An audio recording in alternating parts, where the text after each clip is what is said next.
This is the only thing that you need to understand when it comes to weight loss, weight gain, or maintaining your weight. Now, please keep in mind, this does not consider internal health factors. This is just from a pure weight gain, weight loss standpoint. The only thing that you actually need to know, the only formula that you should live by is calories in, calories out. As long as this formula is being met, you can eat whatever you want, McDonald's, pizza. It really doesn't matter from a weight loss or a weight gain standpoint. Calories in is exactly as it sounds. It's the amount of calories that you ingest. This is your intake.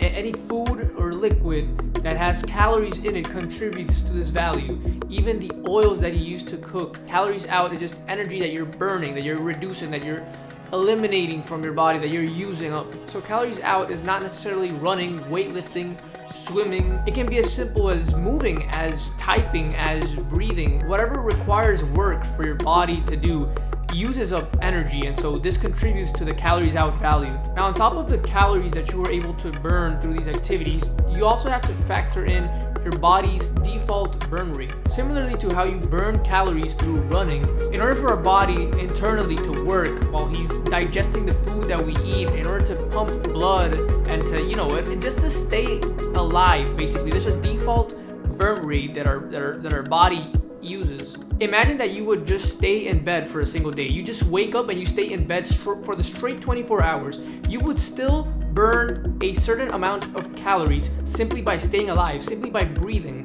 Now, obviously, this value is different for every individual. You can't expect this value, the amount of energy that is required to sustain a 6 feet, 200-pound person will not be the same as the amount of energy that is required for a 5 feet, 100-pound person. And so going back to the equation, well, calories in is as simple as the calories that you ingest, the amount of energy that you intake.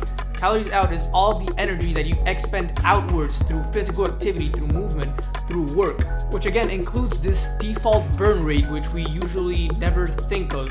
When you add these two values, basically how much you worked in a day and your default burn rate, it gives you the calories out portion. Simple, right? There's the calories in and there's the calories out. Now, all you need to know is that if you want to gain weight, then naturally your calories inside of the equation has to be higher than your calories out portion of the equation. In other words, a caloric surplus. And logically, if your goal is to lose weight, then the calories out portion of the equation should be higher than your calories in portion. I think it's easier even if we see calories as what it really is, as energy. If we obviously accumulate more energy than we expend, then we will gain weight. If we expend, if we get rid of, if we use more energy than what we intake, then you will lose weight. So whenever someone says that cardio causes you to lose weight, I mean, it's not that it's not true, it's semi-true, but it's true because cardio is a way of working. It's a way of increasing the calories out portion of the equation. But it's not that running itself will lead to weight loss. If you're still consuming a lot of energy, then nothing will happen. You will maintain your weight. Does this make sense? If you want to lose weight, but you're not willing to change the types of food or the amount of food that you eat and enjoy, then honestly, you don't have to restrict your eating. You can just work more. You can just increase the amount of calories out. At the same time, if you don't like to do cardio, but you want to lose weight, you don't have to necessarily run. You can just restrict your eating. You just, instead of running, instead of expending more energy, you'll just simply lower your intake. You can just restrict your eating. The calories inside of the portion, you lower it down. You choose. If you want to lose weight, either you work more or you ingest less. And if you want to gain weight, well, either you work less, you move less, you expend less, or you ingest more. Your intake needs to be higher.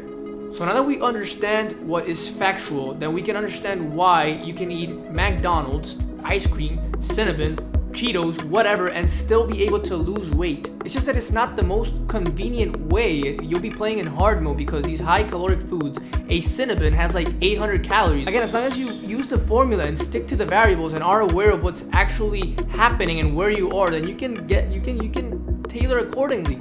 Haven't you seen the skinny type who always eats Cheetos but for some reason is still skinny? It's because he doesn't eat a lot.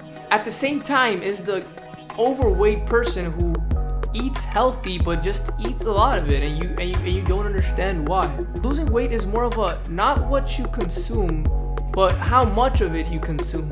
Eat your veggies and you'll lose weight is not entirely true, because it's not painting you the whole picture. It is partially true because I find it hard to believe that you can consume so much energy simply from plants, but you can still overdo it. Don't get it twisted. You can eat all the superfoods in the world that these people advise you to. You can eat as clean and healthy as you want, but if you're still accumulating more energy than what you're using, then you will still gain weight. In parallel, the guy who's actually educated can get away with eating pizza whenever he wants and is still shredded. Alright, that is all that I have for you guys today. Thank you so much for tuning in. I would really appreciate if you can share this video with a friend, assuming that you enjoyed it, of course. And that being said, I love you guys, and I will see you in the next one. Peace!